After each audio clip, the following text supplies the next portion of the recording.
લોકસભાની ચૂંટણીના ત્રીજા તબક્કાનું મતદાન યોજાયું હતું ત્યારે ચૂંટણીમાં સમગ્ર દિવસ દરમિયાન વિવિધ મતક્ષેત્રોમાંથી કોંગ્રેસ પક્ષના કંટ્રોલ રૂમને મળેલી ફરિયાદ અંગે માહિતી આપવામાં આવી હતી।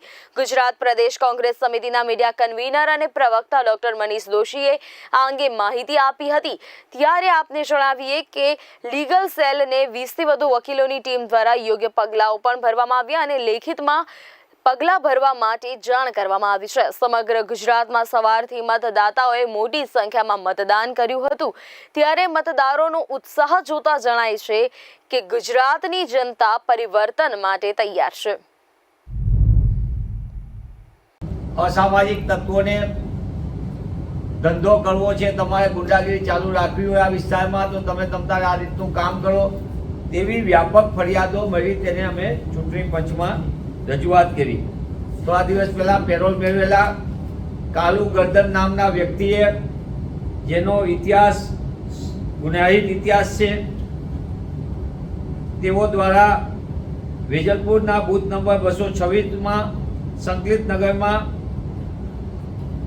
વોટિંગ જતા એટલે કે મતદાન કરવા જતા મતદારોને રોકવામાં આવ્યા। આ ફરિયાદ જવાબદારી સાથે શાળાના બૂથ નંબર 222, 226, 232, 233, 289, 290, 291 માં કાલુ ગર્દનના એમના સાથે સંકળાયેલા અસામયિક તત્વો દ્વારા મતદાન રોકવાનો ગંભીરતાથી પ્રયાસ કરવામાં આવ્યો।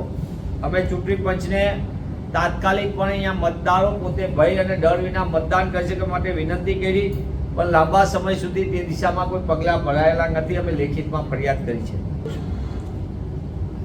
વોટિંગના દિવસે અને વોટિંગના શરૂઆત પછી જે ઇલેક્શનના માહોલ બદલાયો એટલે કે જે આજથી 1 મહિના પહેલાં ભારતીય જનતા પાર્ટી 26 સીટની વાત કરતી હતી એ માહોલ બદલાતો ગયો, સીટોનું ધ્રુવીકરણ બદલાતું ગયું અને કોંગ્રેસના સમર્થનમાં જે વોટિંગની શરૂઆત થઈ એ માહોલમાં બીજા એક સંજોગો ઊભા થયા કે સરકારી અધિકારીઓ અને અમુક જગ્યાએ અસામાજિક તત્વોની મદદથી અમુક સરકારી અધિકારી અને અસામાજિક તત્વોની મદદથી વોટિંગમાં ગેરરીતિઓના પ્રયત્નો થયા। સત્તાધારી પક્ષ અહીં રાજ્યમાં ભાજપના હોવાથી આ તેમના માટે સાહજિક હતું, પણ એક લોકશાહી પ્રક્રિયા માટે નુકસાનકારક પ્રક્રિયા હતી। એવા સંજોગોમાં